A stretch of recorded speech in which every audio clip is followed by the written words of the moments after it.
With Virgin Media, you can build up the entertainment and tear down the price. Switch to Virgin Media today and get superfast broadband and TV for just €49 a month for an awesome 12 months. The sale that stacks up. Now on.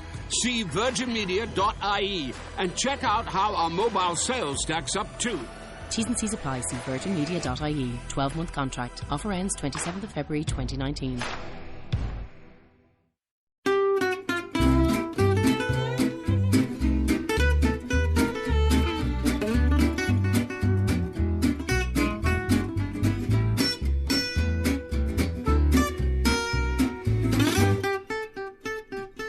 Everybody. Hi, guys. Well, from beautiful Salt Lake City, Utah, It's Thank God I'm Atheist. the podcast. I'm Frank Feldman. And I'm Dan Beecher. And coming up today, oh boy, we're talking about marriage. Marriage. Christian marriage. We're talking... We're biblical marriage. Yeah.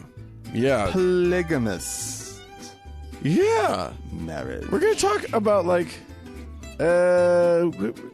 let's really dig down deep into what marriage really is, or not. And We'll stay pretty surface. It's not, no digging deep. How- Well, I have some fun stories about the Na people of China. Oh, good. Good. Share about interesting. I mean, I could share some of that stuff too, but nah. Oh, Dan. God damn it. Dan, that's awful. Let's move on Actually, to some I'm stories. not sharing anything about the Na. but Okay. Anyway. Good. Just, I don't want people to feel teased Yeah. and then not actually follow through. Oh, you are such a I'm tease. such a tease. Such a tease. Dan. What? Here's a very disturbing thing that's happening. Well, fuck it. It's not even that disturbing. I don't even know what it is. So in Pakistan right now, apparently, there's this trend for Christian women in particular. Uh-huh. And I assume maybe even it must be their husbands as well. Yeah. Who are divorcing after converting to Islam. What? Because Christianity doesn't allow them to divorce. So they convert to Islam, which actually has a couple of different mechanisms, including irreconcilable differences, Right. to divorce. Whereas Christianity, you actually, if you want to divorce, you're going to have to go out and commit adultery. Huh. That's interesting. Because, in this country, we actually don't do Christian marriage. Right. We'll be talking about that a lot later, but yeah, the whole concept of like Christian marriage has some rules, y'all. It really does. And yeah, Jesus, his damn self, said no divorce. Right. Yeah. Except in the case of infidelity. Right. And so these folks have found a fantastic workaround. And I just want to know why they don't want to commit infidelity. That's fun. Why wouldn't they want to go the fun route and just have an affair? Oh, it is Pakistan, huh? Mm-hmm. They probably get stoned to death or have acid thrown in their face or something. So apparently the law in Pakistan grants divorces to Christian couples only on 4 grounds. Adultery, conversion, marriage to another. Oh, does that work? Like if you're already, like if you were a secret bigamist or something? Maybe. Or cruelty. Oh. Seems like most people could make that work. Could make cruelty happen? Yeah. Yeah, well. You could lie about some cruelty. Yeah, Like, but then you're making cruelty? Enemies of their family or whatever. That's true. And you have to kind of... It's a tribal thing over there, man. You don't want to... So conversion. That's so how you they're just doing convert. It. They get out of the Christian nonsense and into the Islamic nonsense. Right. Allahu Akbar, I'm leaving you.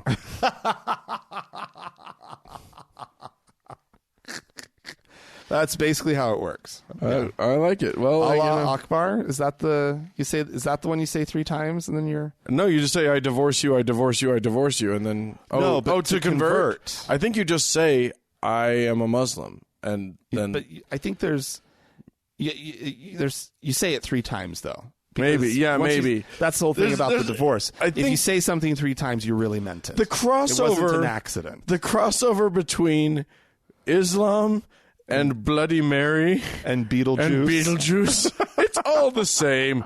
There's magic in saying something thrice. Let's just face it. If you say it once, it doesn't matter. But Well, you could just be saying it as an example. right. Do you want me to say I divorce you? You just said it. So you have to. So yeah, Right. yeah, you do 2 more of those, and I divorce you. no, stop Don't it. make me say it. I divorce you, in a did it. half. Oh God. I divorce you in a half. Does that count? Shoot, I don't know. I don't know if it counts or not. I half divorce you. I 3/4 divorce you. I divorce you. Oh my God, that's so dumb.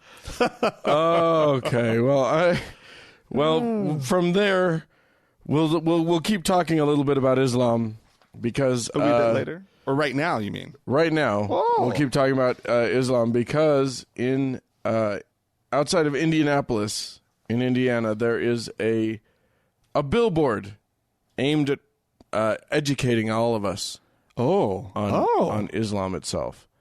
The billboard has it's a black field with white writing, quote, "The perfect man," unquote, And then has is there a picture? no Perfect man. Nope, because you're not allowed to do a picture of this particular perfect man.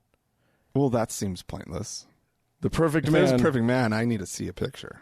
Here we say there are bullet points underneath the words "the perfect man." Married 6-year-old, beheaded 600 Jews in one day, Oh. slave owner and dealer, 13 wives, 11 at one time, rapist, tortured and killed unbelievers. I'm at a loss, Dan. Educate truthophobes, it says. The billboard is. Oh, wait, are they talking about Muhammad? They are talking about Muhammad. Oh. Islamic leaders, local Islamic leaders, are denouncing the ad as untruthful. But the man who put up the ad, one Mr. Woodsmall, which that's an unfortunate name. Wood Small?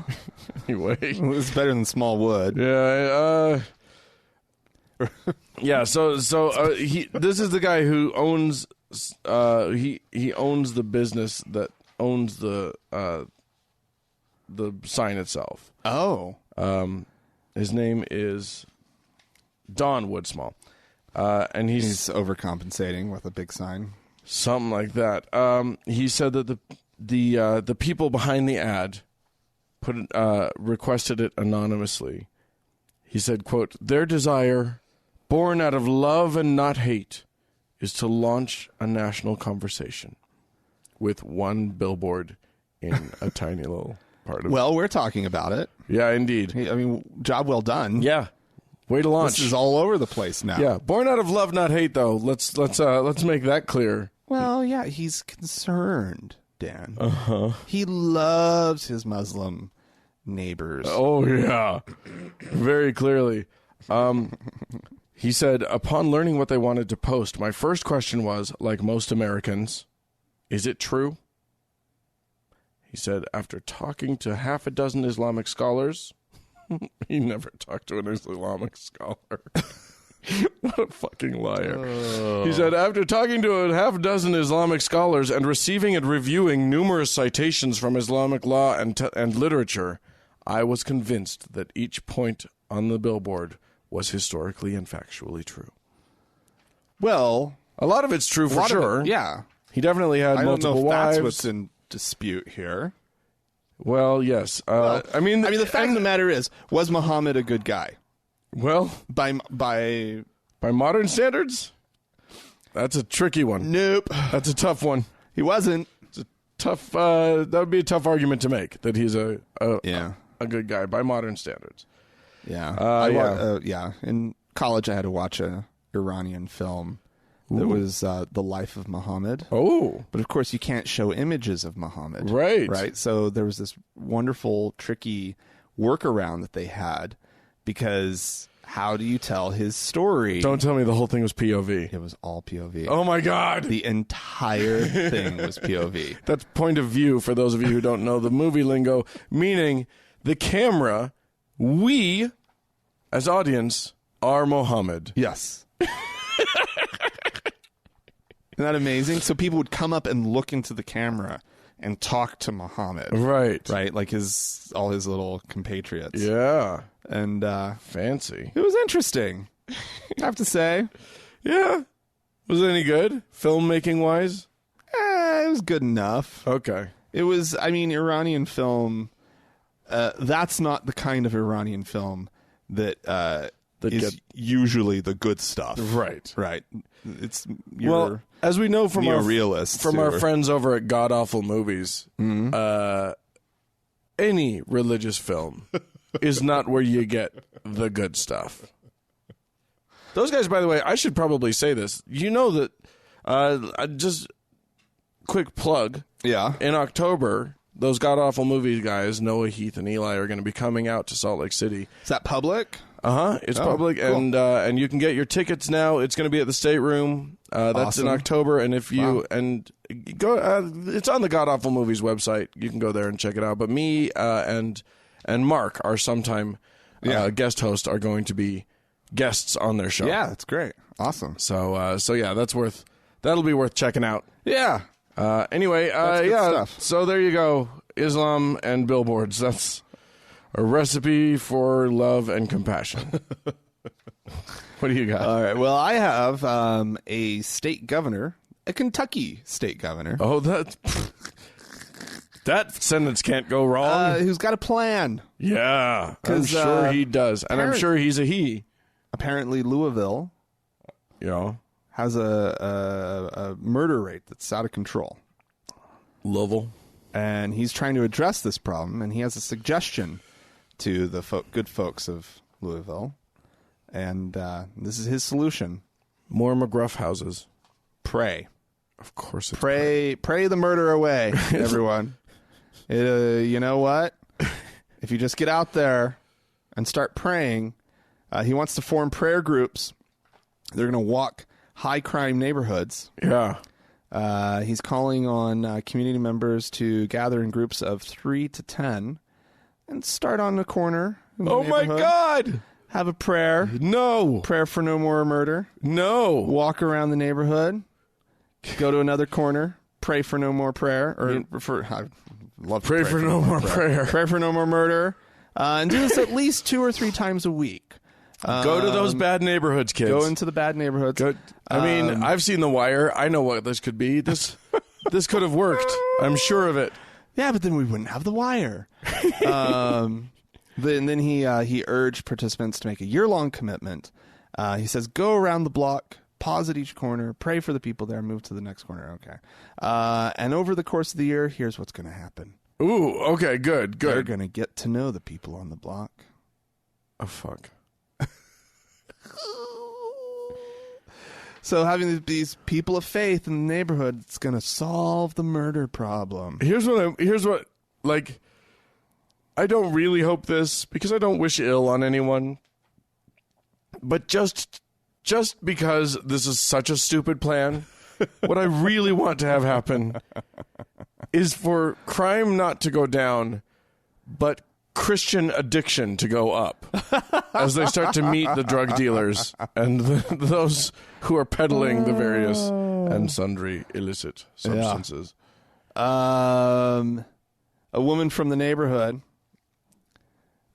she says they can do walks all day long, but it doesn't mean it's going to change anything. Yeah. You think? And asked if she was going to join a prayer group. She says, I'm trying to get out of the neighborhood that I'm in because I still got another child. Oh, this is the woman. Okay, this is the same woman who had a child killed by a stray bullet. Oh, jeez. Who lives in the neighborhood. She's like, I'm trying to get out. And you who wouldn't want to try to get out? Yeah, that is the correct answer. This is not a lack of prayer problem. No. This is a too many guns and out of control crime and it's problem. Like, on what planet does a mayor, This is a governor a governor solve a problem through prayer? Pray about it. You know what? If you would fund your police and, maybe get some real policing happening, maybe something. I don't know. I mean, there's some intractable, very difficult problems in this country and a lot of our cities, probably most of our cities at this point. I mean, you drive around Salt Lake City on the western side of downtown at this point. It's tent city. It's getting rough. It's getting bad. And I know that we're not unique. Right. So, and that's and yes, these problems are complex problems with very complex solutions, if there is a solution. Right. And the homelessness problem is obviously different from what's going on here, but they're both part of we've had the absolute wrong approach to drugs in this country. Right. Failed social nets, failed social programs, all of these things. The answer, however, I think the one thing that we know, like you and I do not know the answers to these problems. But we know a non-answer when we see one. If he said clowns for the ghettos, we would also know this doesn't work too. Well, you forget about clowning though. The dance. You know about clowning. You mean like the from East the movie LA, Rise? the East LA sort of phenomenon that was happening? Yeah. Did not solve murder. But they were dancing. Go dance. That's great. Not going to solve a murder problem. Wasn't it called clowning? I don't Did I get know. that right? It was that movie's amazing. Part of the whole crump movement or whatever. Yeah. Well, and you got to check You and I are so hip to the whole... No. All I know of it is from the documentary Rise. Which was a great documentary. Which is a lot of fun. Yeah. And so, go check it out. Yeah. Anyway, I'm going to move on. But I guarantee you that did more for at least some of those dancers than prayer ever would have. Yeah. Yeah. Maybe like 2 or 3 of them. A couple. A few. Sure. Perhaps. I guess. If you belong to a dance troupe, Dan. I'm all for it. I mean, that's community engagement. Yes. That's a hobby. Yes. Keeps you from doing other possibly more nefarious things. Keeps your heart rate up. Gets you off the street good for a bit. Yeah. A little exercise. Great. Good all stuff. for it. I'm all for it. The United States Supreme Court has recently come down with a ruling that I find a little odd. It's a case in which some employees of hospitals were bringing suit because these religiously affiliated hospitals were not complying with federal pension laws or rules. God. And so lower courts decided that that hospital workers should those laws should apply to them. The Supreme Court ruled 8-0. That's amazing. Overturning that. So now apparently wow. Federal pension rules do not apply when it's a religious institution. Including a hospital that's working basically... I mean, that's the thing about church-owned hospitals. Yeah. Is they're not charity hospitals. They're set up as for-profit organizations, and the profit funnels back into the religious organization. Yeah, the problem for this... So for them to be... so any entity that's owned by a church... they can just do whatever the fuck they want? I guess so. Here's what's really gross about the hospital thing. Because, if you run a church or, a seminary, some sort of educational facility or whatever, that's fine. Only people who want to associate with you are going to be trying to participate in your services. Mm-hmm.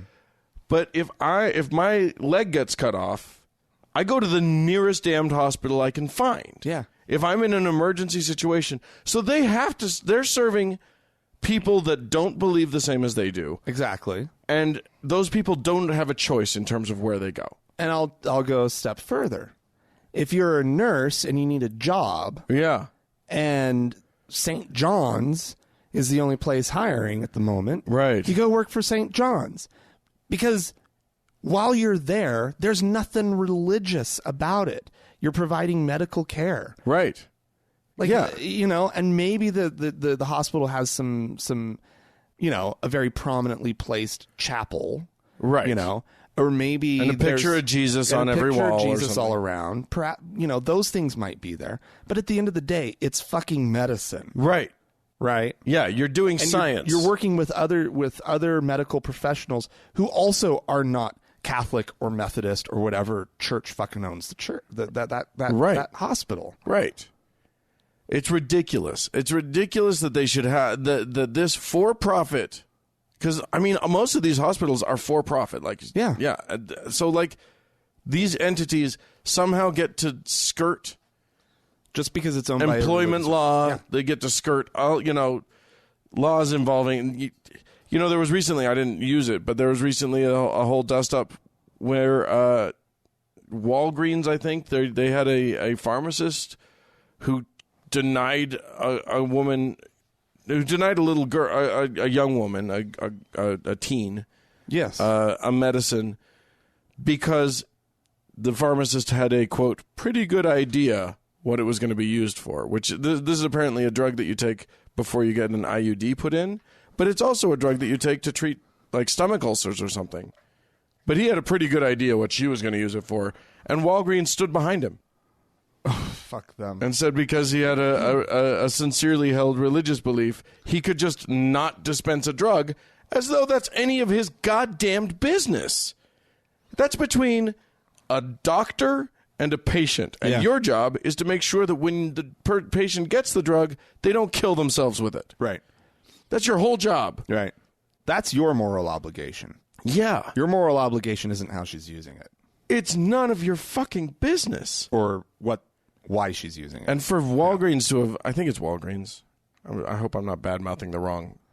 CVS. I think it's Walgreens. Anyway, for them to have stood behind the guy. The one inside the Walmart. Correct. It was them. It's just we got a long way to go, and I'm and you know I'm no The 8-0 is what's really interesting to me because like I'm no legal expert, but it does the seem like question before them must have been it must have had very like the language of the law must have been clear. Yeah, no kidding. So it's probably a problem with how the law was written. Yeah. Not with what the Supreme Court did, but the fact of the matter is that That right there is fucked up. it's fucked up. Fucked up. All right. I have a problem. Yeah. I have a problem, Dan. We're pissed. We're pissed. Yeah, well, there's some pissed off people in Italy right now. Oh. There was a crime committed. Mm-hmm. Thievery, Dan. What? So much so that the police blocked off roads surrounding a church. Was it a piece of art with Joseph Smith on the on a bench? No, if only. No, it was brains. Brains were stolen, Dan. What, was Brains it the were Pope's? stolen from a Catholic church Was it in the northern Pope's Italy. brains? No. A very favorite saint of Italy, John Bosco. Oh, it was a relic? It was a relic. Oh, no. He left behind some of his brains, Dan. Brains. The thief entered the church. The zombie entered the church. Brains. Near Turin. Church is Okay. near Turin. They have a shroud there. There's also, they love their relics in Turin. Oh, boy. They have the Shroud of Turin, the Brains of Turin. Yeah. And he left with the little glass case that contains the relic of the saint. Oh, my God. Who's also known as Don Bosco. Don Bosco. Don Bosco. I think I saw that movie. That's Johnny Depp, right? In Donnie Bosco? Yeah, I guess so. Yeah, so he kind of posed as a pilgrim. Snuck his way in. This is the pilgrims show up. They pray before the relic. Right. I'm not sure. Dear brain of a guy from 100 years ago, please help me to pass my algebra exam. Yeah. Pray for smarts. Yeah. I need some smarts, brain. Dear brain. Brain, give me some smarts. It's going to be just as effective as any other prayer. You might as well. What the fuck? Stare at some brains. Yeah. Yeah, I guess he, like, St. John Bosco is his name. He's beloved for his work helping the poor and especially deprived children. So keeping his brain around makes sense. Yeah, he died in 1888, canonized in 1934, just in case you were interested. And he's like a regular Father Teresa. Yeah, the authorities have come out and said, here's a nice little quote. It makes you think of the profound moral misery of someone who would steal a sign that's been left and conserved for the devotion and faithful of all. It's not moral a sign. Misery. God did not leave you a sign. You fucking cracked open a guy's head. That's not them leaving you a sign. That's you being a creep. Yeah, there's all sorts of stuff. I like when I was just in Belgium, I checked out some blood. Yeah. Oh, they love their reliquaries. It's always like it's the ring finger of the left hand of Saint Bufus, and then it's like whatever. I saw the finger of Saint Thomas. Oh, doubting Thomas's finger that he poked into the side of Jesus's wounds. That's an important one. That was a good one. I was impressed by that one. That's an important one. I was like, how is this in like this little obscure church here? Of course, we don't. This needs to be someplace else. This is important. Of course, it's obvious. It's very clearly fake. Like this was a finger. It was a real finger. It was probably a guy named Thomas. Who knows? It was just some dude named Thomas. It wasn't the Thomas. I'm going to take us to Brooklyn. Brooklyn, New York. Yeah? Home of the Dodgers. Just kidding. Is that for real? Well, it used to be. Like in the 20s. There was the Brooklyn Dodgers. Oh, yeah. Anyway, I'm going to go with... I'm going to talk about a tradition that was under fire recently, but is finally free again, which is... It's a Jewish tradition. I did not know about this one. It's a thing that you do. It's called, wait for it, kaporot. Kaporot. Really, really good tradition. What you do is go out. I think we should all do this. We're all going to do this. All of you listening at home, you and me, Frank, we're all going to participate in a Jewish tradition. Go find yourself and you do this in the 10 days between Rosh Hashanah, which is the Jewish New Year, and Yom Kippur. You get yourself a white chicken. Okay. And you swing it over your head 3 times. Okay. As you pray for your sins to be transferred to the chicken. Yeah. And then you kill it. In the kosher way, which is to slit its throat. That's good. It's not good. That's the stupidest, horrifyingest thing. People. Well, how else are you going to get rid of your sins? Well, that's a good question. Dan. That's a good question. Sins just don't go away. They're swinging chickens over their heads. That works. I could imagine chickens definitely work. Other animals might work too, but the ones that would work are too large to swing over your head. Oh, my God. It's hard to swing, livestock over your head. All religious stuff is stupid. I think we can all agree. Like, almost all of the religious stuff in the whole world is on some level stupid. Yeah. But fucking swinging chickens over your head in this era, in a modern context. I know. Shut the fuck up. Stop swinging chickens over your head. How big an idiot do you have to feel? How big an idiot must you feel swinging a chicken around over your head, trying to transfer? Well, clearly not that big of an idiot. It's called a scape chicken. Because the term scapegoat refers to a goat that you transfer your sins to and then kill. Yeah.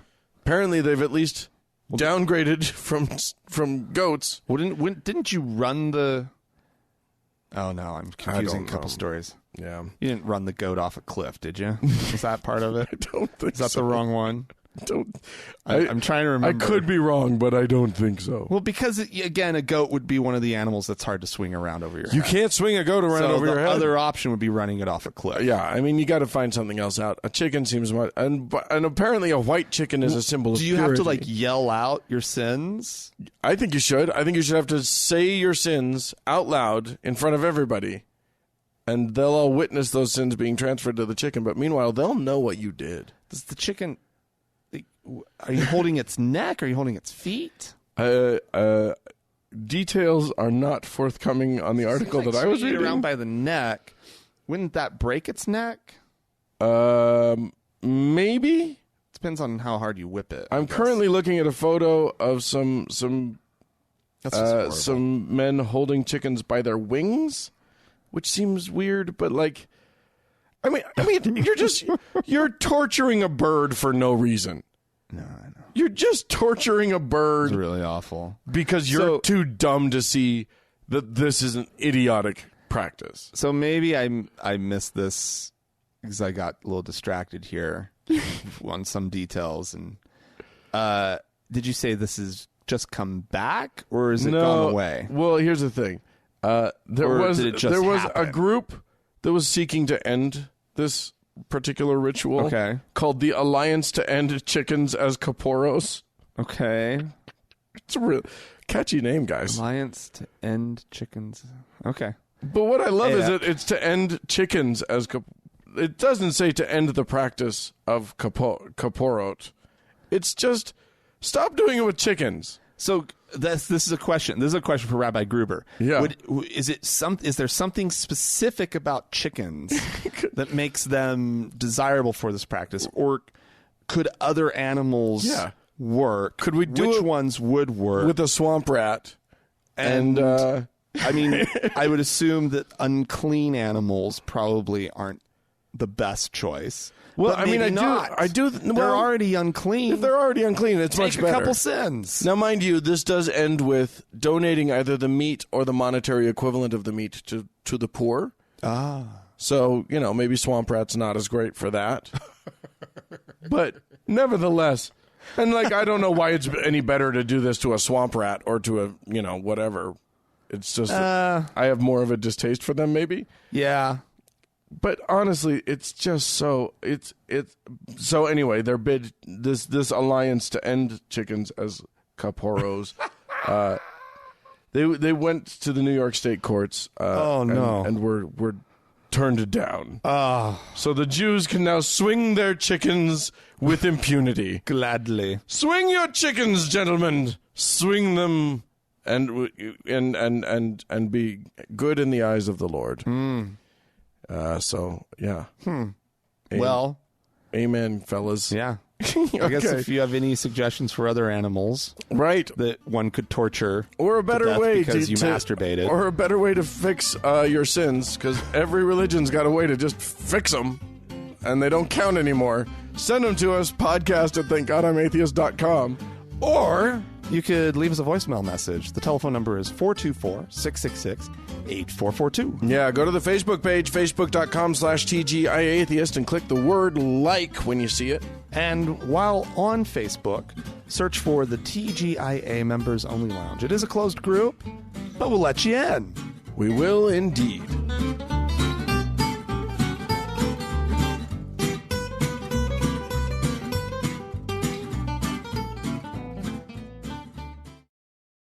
Okay, Dan. Yes, sir. We have some listening that must happen. Yeah, this will relate to what we talk about later. Yeah. In the program. So pretty self-explanatory. It's Pat Robertson. Oh, Patty and boy. It's a Q&A moment on the show. We love it. Why did God allow the men of faith in the Old Testament to have multiple wives and concubines? And when did God change his mind and make marriage monogamous? I don't think God changed his mind. The truth is that women have babies, and when they have babies, they can't fight wars because they're having babies and they're looking after their babies. And they need somebody to look after them. That's why husbands are supposed to look after their wives. And it's a man can take care of several wives, whereas one wife can't take care of several husbands. But I think in the early days there must have been more women than men, and it was, multiple wives were standard stuff in the primitive societies, and they still are in Africa. I know one guy, I think he was a chief or something, or generally had 60 wives. So you say that's a little excessive, and it is, but nevertheless, God didn't change his mind, but came the New Testament, and Jesus gave the standards of marriage. A man will leave his mother and father, cleave to his wife, and the twain will become one flesh. And so that's the biblical order of the New Testament. But the culture has changed. God didn't change his mind, but the culture changed. And I'm still, I'm not sure I know anything in the Bible that indicates that polygamy as such is, against the Bible. But we don't do it, and a lot of laws that were based on the New Testament don't permit it. So that's the way we are. And praise the Lord for that. Praise. It depends. You go to China now. There are more men than there are women. There are not enough women to go around. So every wife, maybe she'll have several husbands. She's not sharing.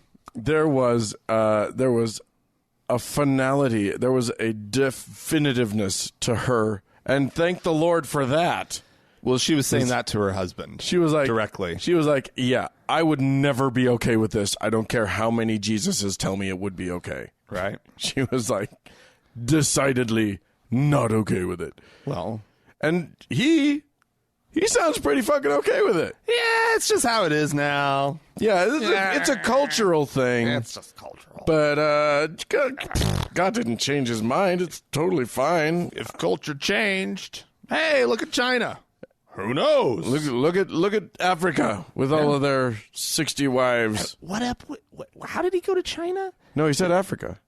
Oh, I thought he said China there at the end, where they have more men than women. Oh, right. Oh, okay. And so yeah. maybe women will start taking care of a bunch of men. Yeah, maybe they will, Pat. Well, but they've got to make those babies. They can't go to war. They've got babies to make. Those are the options. Right. War or babies. Look, when we're talking human beings, you're either going to be making baby. Yeah, you're either going to be procreating or killing the fruit of someone else's procreation. Yeah. That's how it works. That's all we do. That's the history of as humans. The entire human race.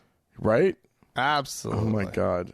He's insane. He's an insane old man. And it's alarming when they think that they're just saying, when they think they're talking about one thing, and then they reveal their terrifying views on a number of other things, which happens constantly. Right. And they think, oh, this is harmless, and then you find out, like, oh, you think humans are just for war and procreation. That's what you think. That's how this works. No wonder we go to war all the time, because people think that you're supposed to. It's like, have lots of babies so there can be lots of war. Yeah.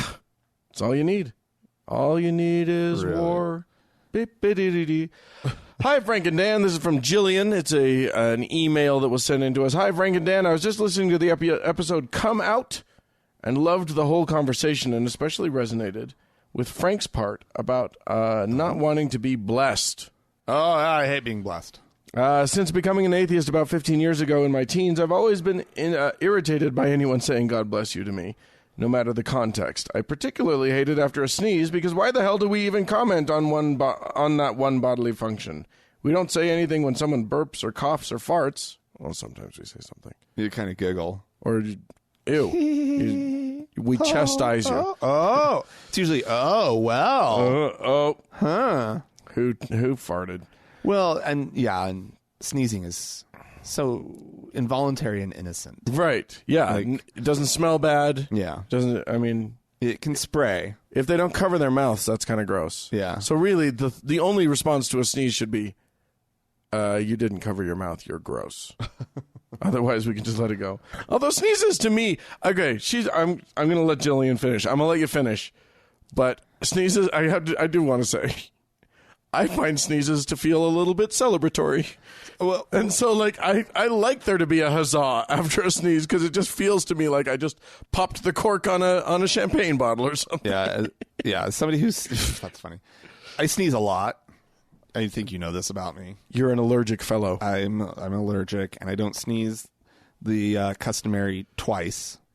Right. I sneeze you get like a four or five times round when I going. get going. Yeah, there can be something very satisfying about a proper sneeze. There's the occasional not very satisfying sneeze. Don't those piss you off? And it's really, because if you're going through that, you might as well feel like you accomplished something. Yeah. It's like a nosegasm. There's just something that can be very nice for sure. about a sneeze. I will say that when the sneezes come on and I've got a mouthful of frosted mini wheats, which happened the other day, and I thought my hands were covering, but there was still some frosted mini wheat that sprayed my computer screen. Oh, dear Lord. That wasn't very Turn fun. your face, man. Turn your face. All right. Let's continue with Jillian. She said, we don't say anything when someone burps, coughs, or farts, so it irritates me both on a could you please politely ignore what my body just did level, as well as stupid religious nature of it. For a long time, I would chide myself and think it was a harmless thing where someone was just honestly trying to be nice, so why be rude by refusing the blessing, or some similar response. Over the past several years, though, I have stopped feeling this way and really do think that it's rude of people to just openly bless you or tell you that they're praying for you, etc., when they don't know your religious affiliation or lack thereof. See, that's where the religious privilege thing comes in. Yeah. Where the white noise of their life is just religious. Yeah, that's true. And that's what we need to be breaking down. That's what people need to realize, is that someone could possibly be religious, but not their religion. Yeah. Or somebody could not be religious, still believe in God. Or somebody could not believe in God, and therefore obviously not religious. Right. Or, someone might have a religious belief that takes offense at invoking the Lord on something as trivial as a sneeze or something. I would love to meet that person. I would too. I don't think that person exists, but it's possible. It is possible. The other thing is, sneezing. I do think that it's just, it's religious language, but guess what? Religious language is pervasive throughout our language, and I tend to just excuse it. It's just cultural. It's just, let's just face it. American culture and many other cultures in the world arose from wildly Christian-dominated culture, and so it's just embedded into our language and our culture. Well, and here's the deal. We can start to change that, but there's not really a point to changing some of it. There's a lot of it that's just like... There are other options. You could say Gesundheit. Right. And I do find, because I thought about this a little bit after I sort of spouted off on the show last week, that that bless you all by itself is slightly better, not 100% better, but slightly better than God bless you. God bless you. Okay. Because there's no agent doing the blessing. There's an understanding that's probably God. Right. But the idea of something being a blessing in one's life, right? Like, we know what that means, and some people have like and it can a be religious connection, a thankfulness to God, right? But I would love to be at a point where something could just be a blessing, because that does have a meaning, right? That can be divorced from religious context. Sure, but if it has an official connection to God, that's where I feel like I need to draw the line. See, I tend to take it in exactly the opposite direction. Oh. When someone sneezes around me that knows me, I say something. I just take it too far. I'm like, may the good Lord bless you and keep you. Well, but may the Lord our God bless and keep you. Sure. For all of your days. But that's ironic. Yeah. Dan. Yeah. I do it ironically. You're not. Ain't I a stinker? Good Lord. We'll just move on. Stevens. Oh, no. Why don't you play a voicemail? We have a voicemail, Let's do Dan. that, and then we'll get to Steven. We do have a voicemail. Hey, Dan. Hey, Frank. Scott from Illinois. Listening to your final segment, kind of saying that all atheists need to just come out without, any exceptions. And I was reminded of this concept in all the therapy I've been in called radical acceptance. And, I'm no therapist, so I might be misusing, but boiled down, it means accepting some fact, stopping fighting reality and accepting a fact as it is and completely embracing it. And in a lot of ways, it sounds like what the homosexual community did was forced everyone to radically accept homosexuality. There was no more denying that it existed. You just had to accept that homosexuals were out there and they were a part of our society. So kind of what you guys are advocating for, this idea of atheists coming out, I think is absolutely brilliant because it forces that same radical acceptance in society that they can't deny that we exist and they get to see us for all of our faults and all of the great things about us, that we are just people.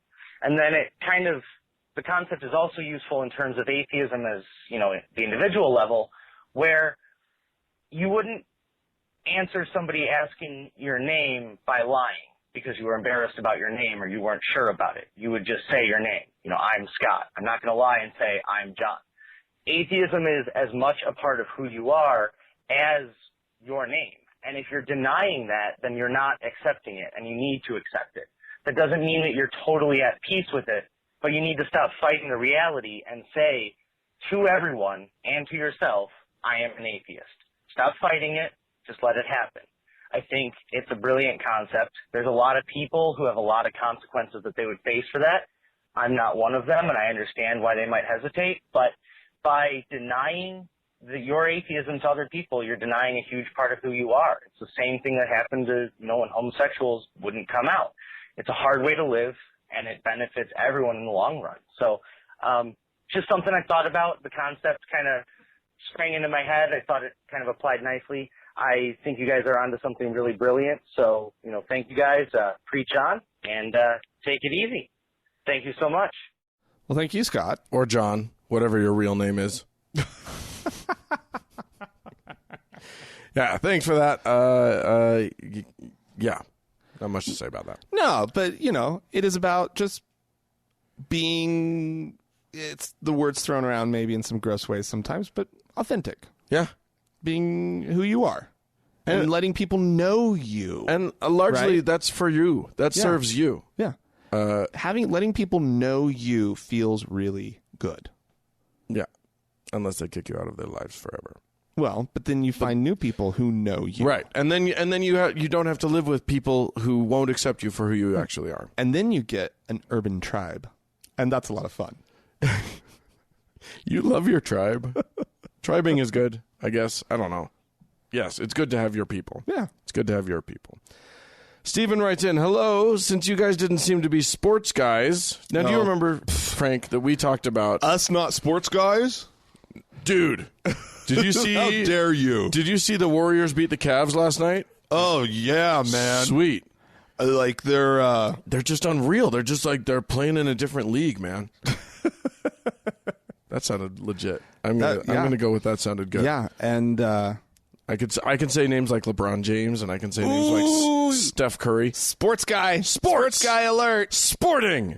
Sports. Okay. What does he have to say? So you remember we talked about somebody bragging that what does he have to mansplain to us? We could be mansplained too. It's true.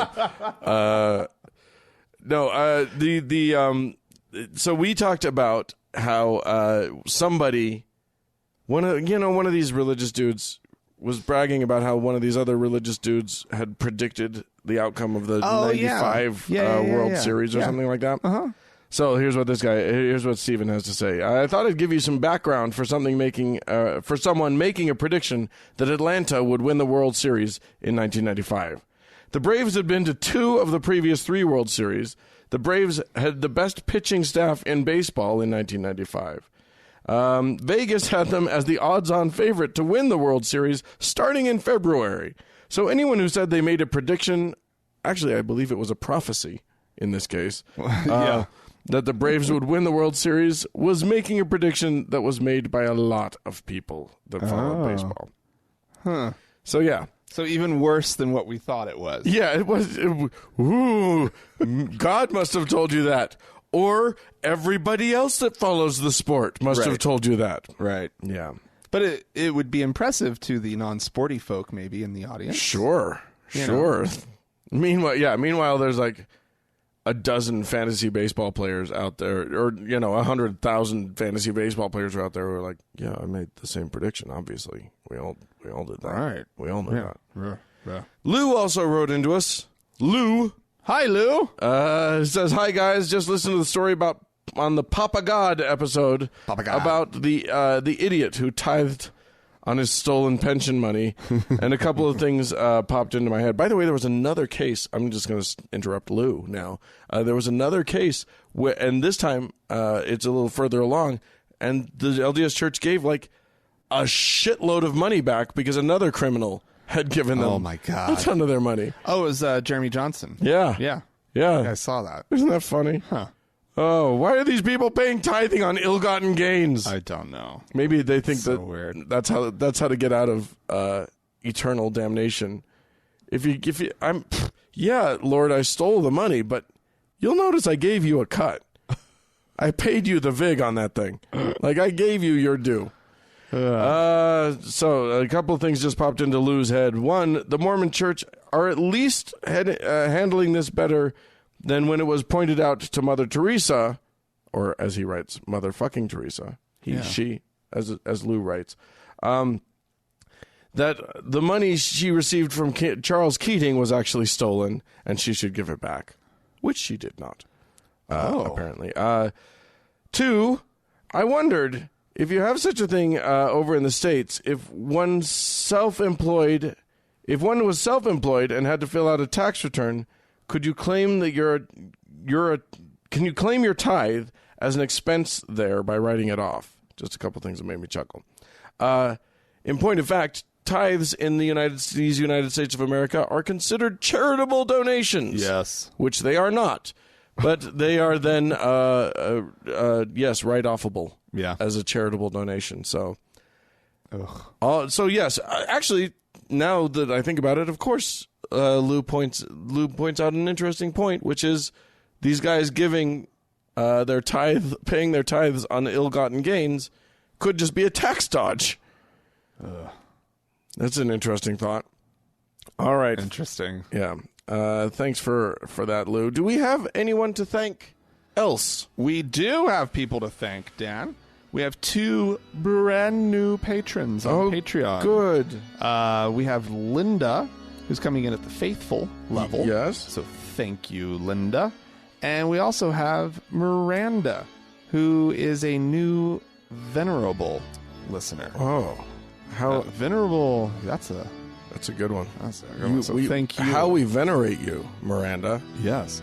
And of course, James, our Lord and Savior, still our Lord and continues. Savior. Well, ladies and gentlemen, these people are the holiest among us all, and we will wish to thank them deeply for all of their help. It's really, really nice. And you too could become holy. Yeah, you could be among the sainted if you just go to thankgodimatheist.com and click on the support tab, and then we will bless you as we bless them. Not in the God bless way, but in the Dan and Frank bless way. In the name of the podcasters. Amen. Amen.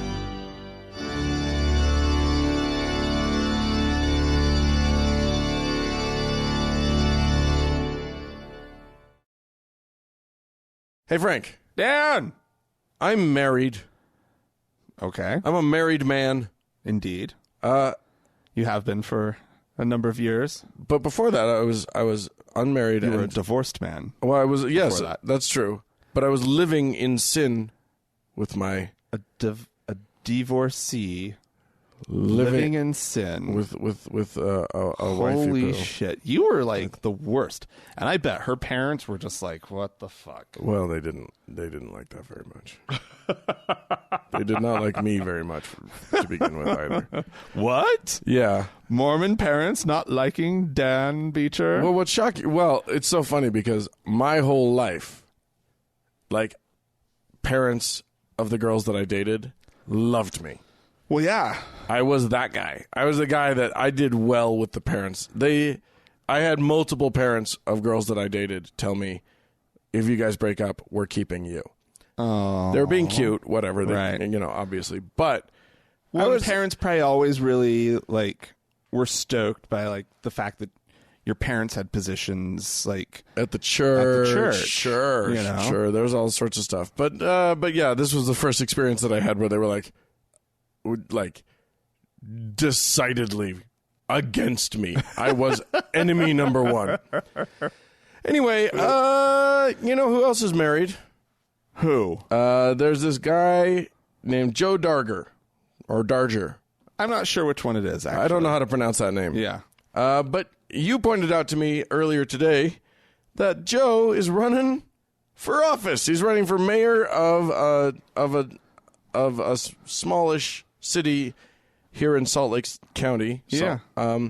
You're in the valley with us. Doesn't seem Harriman. Yes. Known for its polygamy. Right. And Joe himself married not to one, not to two, but to 3 separate women. Yeah. All at the same time. Yeah. Which is an interesting thing. The man is openly flouting the law. It's also rumored that he is he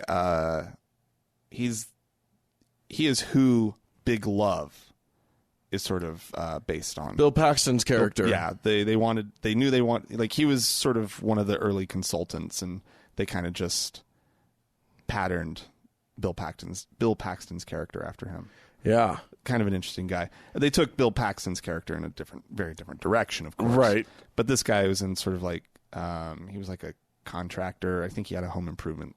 Not like a Home Depot style store, which is what's in the show. Right. But he had like a hardware store. Right. That he owned and stuff. So. And I think he had a building business or something. Yeah. Anyway, so he's running for mayor.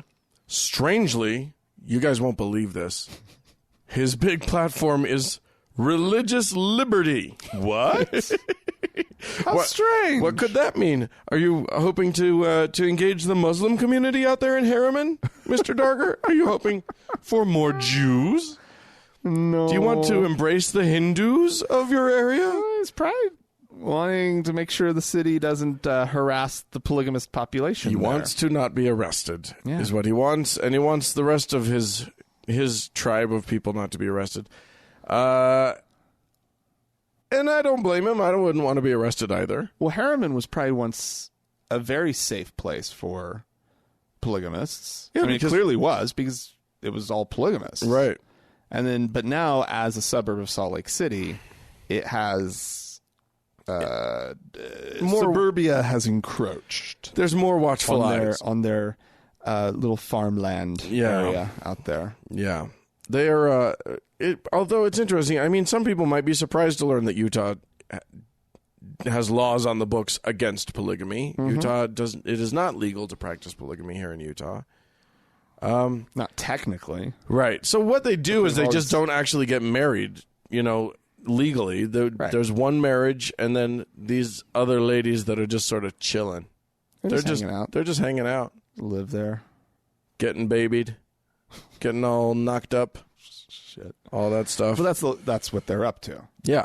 That's why. Yeah. In their church, in their religion. Does the article say how many kids he has? No. That's usually a No, it doesn't look like fun fact about polygamists. Yeah, they do spread their seed. But you know what this got me thinking of, and us thinking of, is just sort of, and also, we listened to Patty Boy talking about polygamy and how it's very, very much in the Bible. Very condoned in the Bible. Oh yeah. To the point where Solomon had, what did he have? He had hundreds of wives and like thousands of concubines or something crazy like that. Or like 300 wives and 700 concubines or whatever. It was an absurd number. It was like Wilt Chamberlain numbers. Yeah. Dude was fucking. Let's just get that out of the way. And so like one does wonder as one looks at Christianity, and you and I know a bit of the Mormon history in this country, where, and it recently was the anniversary of the publishing of the Nauvoo Expositor, which was the newspaper that finally exposed publicly Joseph Smith's polygamy. Right. Which he had been espousing in private, but then denying publicly. Right. Until it was espoused. Until it was... oh, my God. Not okay. Yes, but it was exposed. It was brought out into the open. And then he was eventually killed by an angry mob after having been put into jail for ordering the destruction of the printing press that exposed it. Yeah. And then the angry mob came and killed him, probably because he was a polygamist. And here's the thing. These were Christians that murdered him. Yes. It's in their goddamn book. He didn't make it up. Yeah. But their book is all kind of contradictory about it because, there's the two halves of their little Bible thing. Yeah. There's that the new, yeah. And then there's that old. Yeah. And they kind of have to deal they kind of have to deal with the old. Yeah. Then it seems like for a lot of them, they would probably just rather not. Yeah. It's definitely more convenient to just focus on very limited aspects of the Old Testament. Right. Than to actually try to reconcile their faith with everything that piece of shit book has to say. So many things that, you obviously, and this is the point, right? Pat Robertson very clearly said it. Culture is more important than religion, even to these people. Absolutely. It doesn't matter how much they claim that religion is what's important. Right. It ain't. Right. And that's true of every fucking religion. That's true. I mean, Lord knows, swinging a chicken around your head could not possibly be. It's not, I've read the Pentateuch, the first 5 books of the Bible that make up the Torah. Right. There's no swinging chickens. There's some fucked up shit. Yeah. There's some shit about, women having to live in a tent during their period of uncleanness. Yeah. And, don't sit in a chair that a woman on her period has sat in and all sorts of other fucked up shit. Oh, and then she has to, apologize to God for having a period by sacrificing a bird. So, there's a lot of fucked up stuff. Yeah. But, what's more important than what's actually in the books that these people espouse is what are we doing lately? What's happening? But what's hip now? Right. In our, in our crazy religion. Which is why gay marriage will eventually infiltrate all of these faiths. All of them. Except for the most stridently, ridiculously conservative. Right. The fundamentalists will not find a place. But everybody else will. Well, and what's funny is that those fundamentalist groups will die out, and then there will be 50 years, and then there will be a resurgence, and everybody will just be like, why are we resurging with this? Why? This was settled. And everybody will just be like, oh, they're so hate. All of these, the most conservative Christian sect will be like, why are these people being so hateful toward our gay brothers and sisters? Right. And then there'll be some dipshit who runs for president who somehow is able to get them riled up. Yeah. And it'll all come back again. Yeah. It's the nature of humanity to be more interested in what I want to believe is much more important than whatever my book that I claim I believe in says for me to believe. Right. So yeah, of course we can eat shrimp. That was just you got to take that in the context of the time. Right. It's not an abomination to eat shrimp. But the gays, screw the context of the time. I don't want to have to think about it. Right. My dad hated gays and his dad hated gays and I'm going to hate gays too. Right. Wait, my son's gay? Pro-gay! I'm pro-gay now all of a sudden. It took me 3 years. Pass the ham. Right. Yeah. All of it. It's just so weird and so bullshit. Right. These people, anybody who claims to believe in the Bible is lying. They believe in the parts of the Bible that feel good now. Yeah. So here's where I'm going with this. Part of where I'm going, because we were talking about marriage, and part of where I'm going with this is that there is this sort of, so gay folk can get married now. Yes. But they don't do marriage the way most straight folk do marriage. No, because it's much better. They've been outsiders. It's more tasteful. No, it's really not. Maybe their homes are more tasteful in general, though I think we both know counter examples to that as well. However, one thing that is very prominent in gay culture, in gay male culture more than the les culture, is an openness within, like a sexual openness within marriage. Yeah. So they're getting married now. It's really common, as far as I can tell. But amongst gays that I know, you have your honeymoon period where you're very, very dedicated to each other. And then at some point, it seems like almost everyone just decides that, we're this thing that we've got going on is awesome. It's good. And there's no reason for it to end. But also, look at him. He's looking at me. Yeah. I'm just going to step away for a moment. Yeah. And then come right back. And the thing about it is that gay culture, because I think largely, this is just guesswork, but I think largely because gay men have been for so long ejected from social norms of sexuality. Yeah. And have had to sort of come up with their own sexual norms. Mm-hmm. They're fine with it. Yeah. And they don't need this sort of Christian moralizing. Like, Christian moralizing is against them in general. Yeah. So we can just ignore Christian moralizing, period, and go on with whatever we think works for us. Yeah. And I think that's filtering its way into society at large slowly. Right. Starting with sort of the more radical among the straight folk.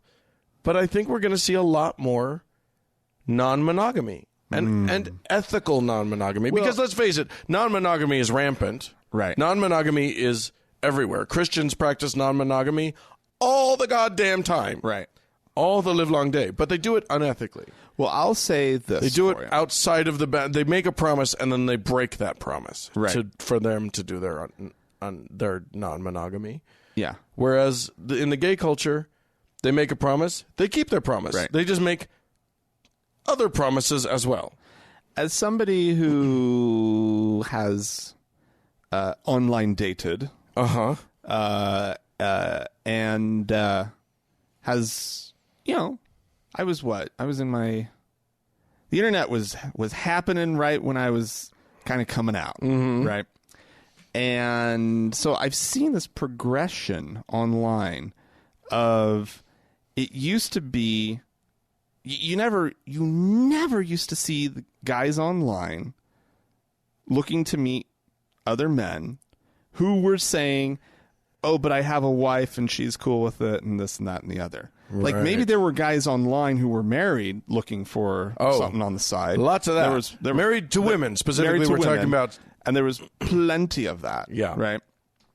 But now the kids these days, and there's young guys who are just like, hey, no, I'm bisexual.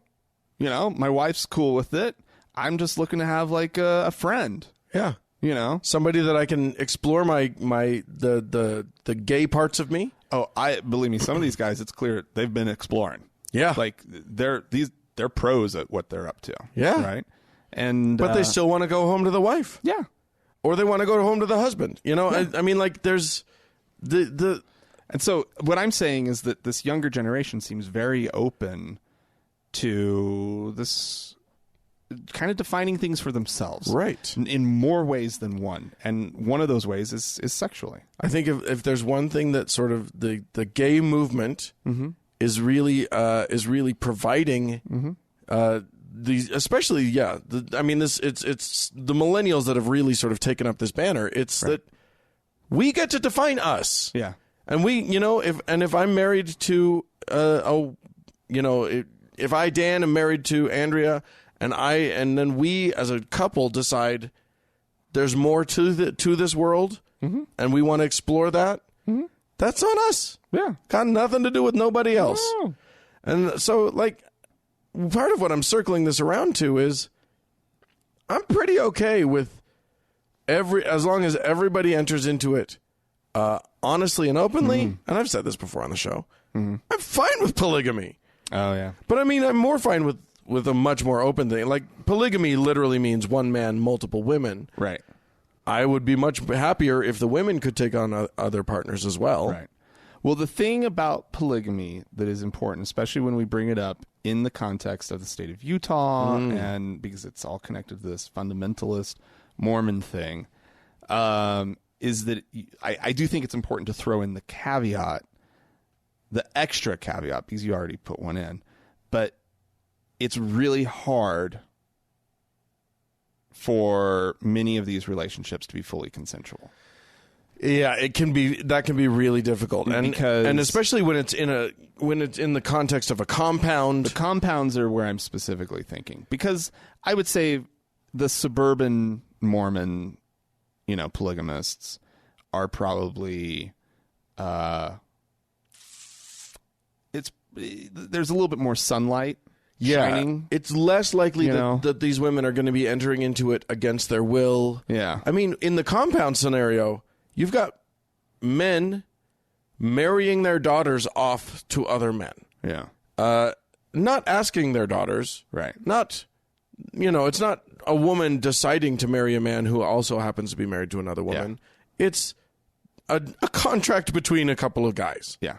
No, the Big Love got a lot of that stuff really right. Yeah. Yeah. Like the flipping through the book, looking at the young women. Yeah. I don't know if there's literally a book, but that idea of just like the leering and that's the next one. And the 50 some odd year old man 15-year-old grabbing a 16-year-old girl. That's they would go young. They would go young. 14? Yeah. Sure. Yeah. Sure. And isn't that what officially got Warren Jeffs in trouble? Having a 14-year-old wife or something like that? Yeah, what did they finally get him for? I don't know. I mean, in most of the states where they're at, that's fucking legal, which this is where we need to really start talking, because there needs to be laws about marriage. But do those laws have to have anything to do with how many adults can enter willingly into a relationship? I feel like the place where these laws need to be enforced, we need to start making underage marriage absolutely illegal. There are states in this country where an 11-year-old can be married. No. Yeah. And let me tell you something. It's not boys. Right. That are doing this. This is explicitly Are you Christian. Sure? Yeah. I read an article recently about it. That's disgusting. Like where? Like Arkansas? Probably. I don't know. I have not looked that part up because I didn't really know that we were going down this road. Right. But the fact of the matter is that in the state of Utah, I believe it's 14 with a parent's consent. Right. And if the parents are part of this fucking community, they're going to consent. But here's the deal. Crazy. That only works for if it's marriage. Yeah. Can the parents say consent for the daughter to be raped by this man? No. If this man has sex with this girl in any other context, he is a statutory rapist. Yeah. But that's what I'm saying. There's no marriage. This is rape. They're serving their daughter up to be raped. Yes. Because underage it's so that's where we need to be like when our state legislatures make laws about marriage, that's what they should be protecting children. But no adult who is capable of making their own decisions. Like, I mean, we're not talking about, mentally challenged adults or whatever, or, mentally ill adults. But adults who are capable of making their own decision don't need to be protected from polygamy. That's just moralizing at that point. And our laws don't need to make moral pronouncements about other people's love arrangements. Right. But our laws do need to protect the children. Right. But I would say as long also, because I'm sorry, I know that these women who, well, I guess a lot of them entered those nasty polygamous relationships when they were underage. Yeah. I was about to say, yeah, anyway. But the other thing is, the other thing is that religion is a mind fuck, and some of these women would enter into these marriages as adults anyway. Kind of against their will, but they know that they're supposed to because it's socially so required of them that they don't feel like they have a way out of it. That's what's rough about polygamy in the context that in a religious familiar context. with it. Yeah. Right. Yep. It is rough because, but I'll say when I was in a religion, I made choices that I didn't want to make because I felt sort of morally / socially / culturally obligated to do that. And I feel like that's just a problem that we're going to have with religion. We can't fully expunge that without getting rid of religion. Right. But and there are also social pressures outside of religion that will also guide people forever, and that's just sort of how that works. But I still think, even with all of the problems, I don't want to tell a woman, no, you can't marry that guy, you can't enter into that setup because I don't think, because I have some qualms about it. Yeah. Like it's not my business. If she is an adult and if she is entering into it willingly, then fuck it. It's not my business. Consent. Yeah. This is all the people involved are in a position to consent. Right. Period. And then that works for a lot of things. Yeah. Yeah. It's a great way to. It's a pretty goddamn important concept. Yeah. And we can talk about like sort of what consent actually ends up looking like and stuff. That's a story for a different day. Different day, Dan. But yeah, I think marriage. Oh man. Well, we'll see how this guy does as a mayor if he gets elected. Yeah, he's just running at this point. You know what? He's. I've heard him on the radio. He sounds way before any of this, right? Sure. Because he's one of the polygamists who's willing to actually go in front of the media, right, and kind of be a talk about spokesperson for their whole way of life, right? And so I've heard him on the radio, and he's a smart guy. He's well spoken. It's clear why the community's cool with him being out there and speaking for them. He probably, in a lot of ways, would be a good mayor. Yeah. So who knows? I mean, he's clearly going to be on the right side of the political spectrum. Probably, yeah. I think that's reasonable to assume. But, he's not going to blow up the town. Yeah. So who knows? Well, there you go. Ladies and gentlemen, we've said some things on this show. If you have some things that you'd like to say back, I'm guessing there are a couple people that have objections to what we may have said. Oh, I'm sure. Please feel free to write to us. Podcast at thankgodimatheist.com. Or you could call and leave us a voicemail message. Yeah. The telephone number is 424-666-8442. Indeed. Go to the Facebook page, facebook.com/TGIAtheist, and click that like button. And while you're on Facebook, why don't you just search for the TGIA Members Only Lounge and then request to join? Yeah. It's a closed group. It's moderated. So it's nice. It's safe. And it's supportive. And yeah, it's all of those things. It's a great place. Speaking of that fine group, thank you so much to our moderators, Danny, Amy, and Sarah, for all of their hard work on that thing. And of course, Mackenzie, thank you for all the hard work that you do on Facebook with your daily posts and on the Facebook page. It's fantastic. It's amazing the work that she does. Thanks to the Red Rock Hot Club and to Gordon Johnson for the use of their beautiful music. And thank you, our dearest of listeners, for listening. We sure do appreciate it when you do. Bye-bye.